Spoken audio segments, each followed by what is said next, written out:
புகழ்பெற்ற திருவாரூர் ஆழித்தேரோட்டம் தொடங்கியுள்ளது.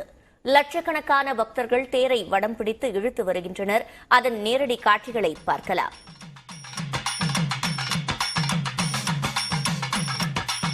கூடுதல் விவரங்களை செய்தியாளர் ராஜசேகரிடம் கேட்கலாம். ராஜசேகர், தற்போது ஆழித்தேரோட்டம் தொடங்கி இருக்கிறது. கள நிலவரம் எவ்வாறாக உள்ளது, விவரித்து சொல்லுங்கள்.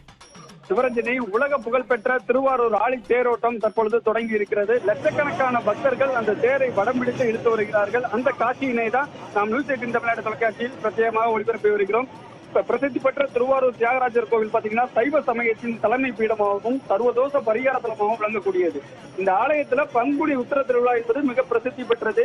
இதுல 9ஆம் தேதி இந்த கொடியேற்றத்துடன் தொடங்கியதுல முக்கிய விழாவான இந்த ஆழி தேரோட்டம் தற்பொழுது தொடங்கி இருக்கிறது. இன்று ஒரே நாள்ல பாத்தீங்கன்னா விநாயகர், முருகன், அதே போன்று தியாகராஜர், அம்பாள், சண்டிகேஸ்வரர் என 5 தேரோட்டம் என்பது நடைபெற்று வருகிறது. குறிப்பாக தமிழகம் மட்டுமின்றி அண்டை மாநிலங்களான கேரளா, ஆந்திரா உள்ளிட்ட பல்வேறு மாநிலங்களிலிருந்து லட்சக்கணக்கான பக்தர்கள் இந்த பகுதிக்கு வந்திருக்காங்க. இவர்களுக்கான பாதுகாப்பு ஏற்பாடுகளை மாவட்ட எஸ் சுரேஷ்குமார் தலைமையில் 1500 காவல்துறையினர் ஈடுபட்டு வந்துகிட்டு இருக்காங்க. குறிப்பாக இந்த திருவாரூர் ஆழி தேர் என்பது மிகவும் ஆசியாவிலே மிகப்பெரிய தேராக உள்ளது தேராகும். அது மட்டுமின்றி அந்த திருவாரூர் தேர் என்பதை பொறுத்தளவுக்கு அலங்கரிக்கப்பட்ட நிலையில பாத்தீங்கன்னா 96 அடி உயரமும் 350 டன் எடையும் கொண்ட தேர் என்பது இந்த திருவாரூர் தேராகும். குறிப்பாக இந்த தேரினை இந்து சமய அறநிலையத்துறை சார்பில் கடந்த 1 மாத காலமாக அந்த கட்டுமான பணிகள் என்பது நடைபெற்று வந்தது. சுமார் 200க்கும் மேற்பட்ட ஊழியர்கள் இரவு பகல் பாராமல் தொடர்ந்து உழைத்து வந்தார்கள். இந்த தேரில் முக்கியமாக பார்க்கக்கூடியது என்னவென்று பாத்தீங்கன்னா மொத்தம் 5 அடுக்குகளாக இருக்கக்கூடும். ஒவ்வொரு அடுக்களும் பார்க்கும் பொழுது இந்த தேர்ல சமய குறவர்கள் 4 பேர், அதே போன்ற ஆழ்வார்கள், மற்ற இந்த கோவில்ல உள்ள அனைத்து சுவாமிகளும் இந்த தேர்ந்த முழுமையாக அந்த சிற்பங்கள் அமைக்கப்பட்டு இருக்கும்.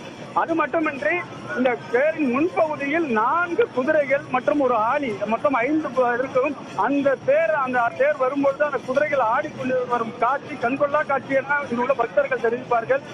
குறிப்பாக சிவபக்தர்கள் அதிக அளவில் இந்த இடத்துல ஓதுகுழல் மூலமாக சிவாய நமக, ஆரூரா தியாகேசா என்ற கோஷங்களை விண்ணை விளக்கும் அளவுக்கு அந்த இடத்துல முழக்கிட்டு வந்திருக்காங்க. அந்த காட்சிகளை தான் நாம் நேரடியாக பார்த்து வருகிறோம். ஒவ்வொரு இடங்களிலும் குறிப்பாக இந்த தேர் தொடங்கிய கீழ வீதியிலிருந்து தெற்கு வீதி, மேல வீதி, வடக்கு வீதி ஆகிய 4 வீதிகளிலும் முழுமையாக காவல்துறையோட கட்டுப்பாட்டுக்கு கொண்டு வரப்பட்டிருக்கிறது.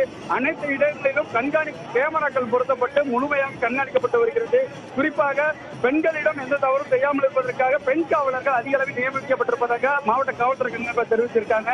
அதே போன்று மாற்றுத்திறனாளிகள் தாங்கள் ஒரு இடத்தில் நின்று பார்ப்பதற்கு வசதியாக ஏற்பாடு செய்து தர வேண்டும் இடத்தை அப்படின்னு கோரிக்கை வைத்திருந்தார்கள். அதன் அடிப்படையில் மாவட்ட ஆட்சியர் சாருஸ்ரீ அவர்களுக்கு மாற்றுத்திறனாளிகளுக்கு தங்கி பார்ப்பதற்கென ஒரு இடம் என்று ஒதுக்கப்பட்டிருக்கிறது. ஒட்டுமொத்தமாக திருவாரூர் விழா கோலம் போட்டிருக்கிறது என கூறலாம். சிவரஞ்சனி, அதே போல இந்த ஆழித்தேரானது 4 வீதிகள் வழியாக செல்லக்கூடியது. ஒவ்வொரு வீதியிலிருந்து மற்றொரு வீதிக்கு திரும்பும் போது அது திரும்பும் அழகை வர்ணிப்பார்கள். அந்த வகையில் இந்த தேர் குறித்த இன்னும் சில சிறப்பு அம்சங்களை விளக்குங்கள்.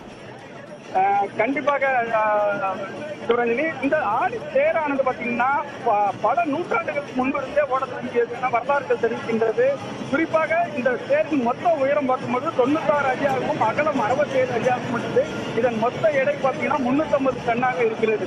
இந்த தேரினை இழுப்பதற்கு பார்த்தீங்கன்னா 1.5 டன் எடையுள்ள 1 கிலோமீட்டர் தூரம் உடைய வடக்கயிறு, அந்த வடக்கயிறு பயன்படுத்தப்படுகிறது. தேர் சக்கரங்கள்ல குறிப்பாக 9 அடி நீளம் கொண்ட அந்த 4 சக்கரங்கள், ஒரு சக்கரம் பாத்தீங்கன்னா 9 அடி கொண்டது. அது மட்டும் இல்லாமல் திருச்சி பெல் நிறுவனத்திலிருந்து பிரத்யேகமாக ஹைட்ராலிக் பிரேக் என்பது பொருத்தப்பட்டிருக்கிறது. இந்த மேலே தேரை திருப்புவதற்கு, தேரினை நிறுத்துவதற்கும் புளிய மரத்தாலான 600 முட்டுக்கட்டைகள் தயார் நிலையில வைக்கப்பட்டிருக்கிறது, பயன்படுத்தப்பட்டு வருகிறது. இந்த தேரின் முகப்பு பகுதியில தான் ரிக், யஜுர், சாமம், அதர்வன என்கிற 4 வேதங்களை குறிக்கும் வகையில் 4 குதிரைகளையும் பாயும் நிலையில் அமைக்கப்பட்டிருக்கிறது. அவற்றின் நடுவில் தான் ஒரு யாழியும் அமைக்கப்பட்டிருக்கிறது. இந்த தேரை பக்தர்கள் வடம் பிடித்து காட்சியின் போது ஆரூரா தியாகேசா என கூறி இந்த தேரை இழுத்து வருகிறார்கள். குறிப்பாக இப்பொழுது கீழ வீதியிலிருந்து தெற்கு வீதி வரை சுமார் 50,000க்கும் மேற்பட்ட பக்தர்கள் தற்பொழுதே கூடியிருக்கிறார்கள். இன்று ஒரே நாளில் பார்த்தீங்கன்னா 2 லட்சத்திற்கும் மேற்பட்ட பக்தர்கள் வருவார்கள் என மாவட்ட காவல்துறை சார்பில் தெரிவிக்கப்பட்டிருக்கிறது. குறிப்பாக ஒவ்வொரு நாளும் இந்த தேரோட்ட பங்குனி உத்திர விழா தொடங்கிய நாளிலிருந்து ஒவ்வொரு நாளும் ஒவ்வொரு வாகனம் வரிசையாக தொடங்கி வரும். அந்த அடிப்படையில இன்று இந்த முக்கியமான தேரோட்ட ஆடி தேர் என்பது தொடங்கி நடைபெற்று வருகிறது. சிவரஞ்சனி. விவரங்களை வழங்கியமைக்கு நன்றி ராஜசேகர்.